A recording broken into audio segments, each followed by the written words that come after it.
Wave number के, x का जो कोएफिशिएंट है, एक्स का जो भी कोएफिशिएंट होगा उसको अपन क्या बोलेंगे, वेव नंबर के, ओमेगा बाई वी या 2 पाई एफ बाई वी या 2 पाई बाई टी वी या 2 पाई बाई लैम्डा, कुछ भी, ये याद रहता है मेरे को, 2 पाई बाई लैम्डा, जनरली वो भी बहुत ज्यादा यूज आता है, बस ये देखो 2 पाई बाई लैम्डा या फिर ओमेगा बाई वी, के की वैल्यू है wave number.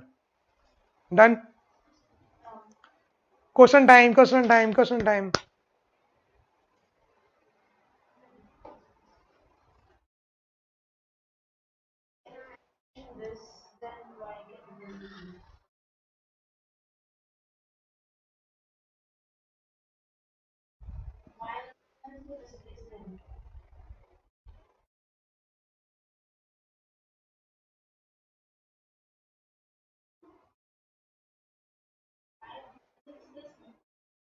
All of the above.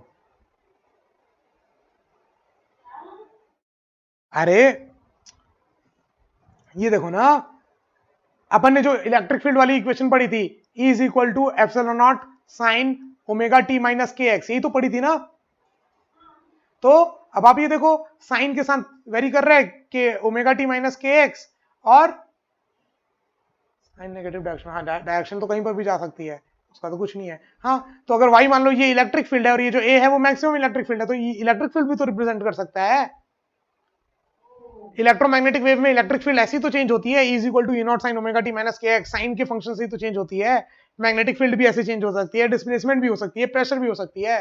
तो ये खाली इक्वेशन बता रहा है, ये वाई और ये कुछ भी हो सकता है, displacement, density, pressure, magnetic field, electric field, कोई सा भी ग्राफ हो सकता है क्या, ये वेव की इक्वेशन है, तो ये वेव किसी भी चीज की हो सकती है, इलेक्ट्रिक फील्ड की, मैग्नेटिक फील्ड की, डिस्प्लेसमेंट की, प्रेशर की, क्या है उसमें, सारी हो सकती है।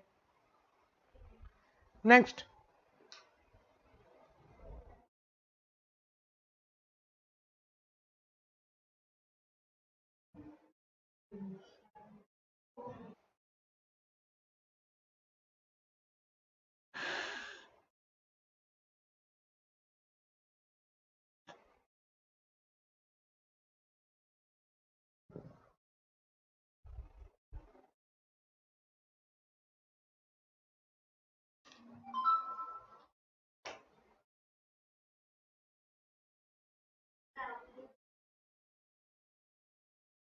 क्या? हाँ,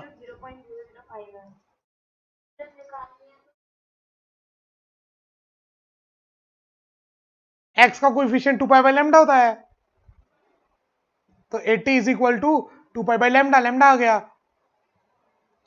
period, time period and frequency,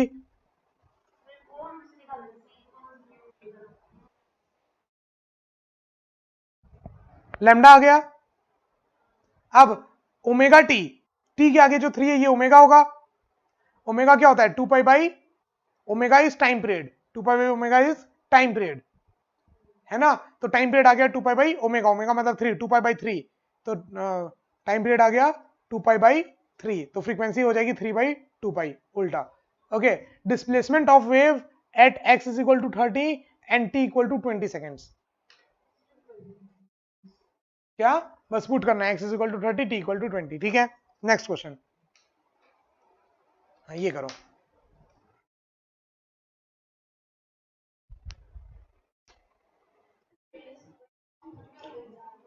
sign के अंदर का पूरा एंगल इज फेज, और इनिशियल फेज मतलब ये phi, this phi is initial phase and total angle is phase.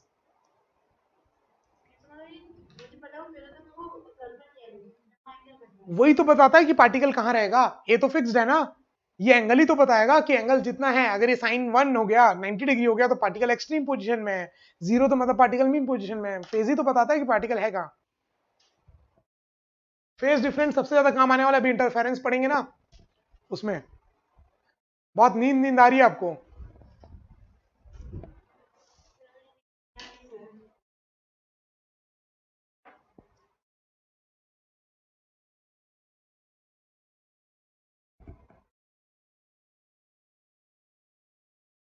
मैंने rectilinear projectile relative Newton law of motion और कंस्ट्रेन मोशन के 40-40 मिनट के शॉर्ट वीडियोस बनाए हैं, जिसमें सब कुछ कवर है, रिवीजन, वो आप देख सकते हो।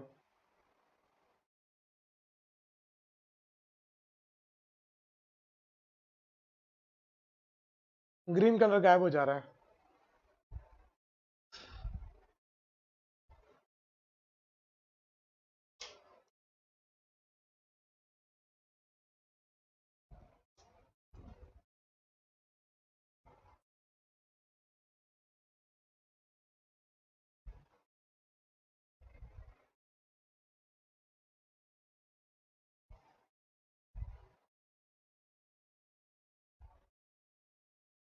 ये एसएचएम कर रहा है अभी।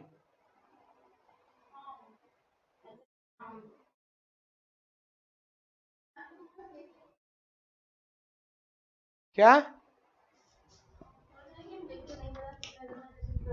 बट अपन को पता है अगर किसी स्प्रिंग से अगर आप किसी चीज को जोड़ दो, इसका स्प्रिंग कांस्टेंट क्या है, तो ये पार्टिकल एसएचएम करता है। बस ये मान करके कि वो एनर्जी लॉस नहीं हो रही। तो वैसे तो रियलिटी में फिर कुछ एसएचएम नहीं करता क्योंकि एनर्जी लॉस होती है। अब ऐसे अब यहाँ स्प्रिंग था तो अपन को मालूम है भैया स्प्रिंग का फोर्स जो होता है वो के एक्स होता है। तो फोर्सेस एट तो पता चला ना अपन को, स्प्रिंग देखा ना अपन ने, स्प्रिंग देखा यहाँ पर, तो F equal to minus k x.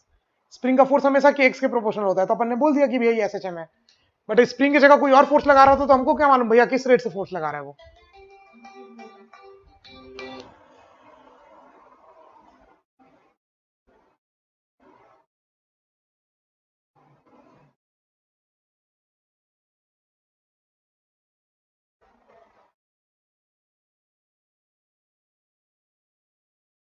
तो इस क्वेश्चन को सॉल्व कैसे करना है? मैंने 2 रखा था पहले क्वेश्चन में, मैंने 6 रखा है क्वेश्चन में। बस ओमेगा टी तो दोनों में सेम होगा, फाइव भी दोनों में सेम होगा, जो फेज आएगा वो खाली इसकी वजह से आएगा, के डेल्टा एक्स खत्म, के into 6 - 2 is 4 is the answer. Phase difference बताना है ना, तो ओमेगा टी तो चेंज हो ही नहीं रहा, फाइव तो चेंज हो ही नहीं रहा, क्या चेंज हो रहा है, के एक्स चेंज हो रहा है, कितना चेंज हुआ, के डेल्टा एक्स। तो याद रखना जब भी फेज डिफरेंस पूछेगा, फेज डिफरेंस इज के डेल्टा एक्स। ओके, पर हम साइड क्यों ले रहे हैं? तो साइड में चलो पूरा ले लो, आंसर ये आएगा 4 के। टी इक्वल टू किसी भी टाइम में, जनरल टाइम में x is equal to 2 put करोगे तो क्या आ जाएगा, ओमेगा टी माइनस 2 के प्लस 5, और जब 6 पुट करोगे तो ओमेगा टी माइनस 6 के प्लस 5। फेज डिफरेंस मतलब this angle minus this angle, omega T cut गया, 5 कट गया, तो 2 के प्लस 6 के, 4 के ही तो आंसर आया। तो ये फेज डिफरेंस बताना है, फेज डिफरेंस, फेज कितना चेंज हुआ, तो ओमेगा टी के कारण चेंज नहीं हो रहा, 5 के कारण चेंज नहीं हो रहा, किसके कारण चेंज हो रहा है, के एक्स के कारण। इंटरफेरेंस पे ये डिपेंड करेगा, ठीक है।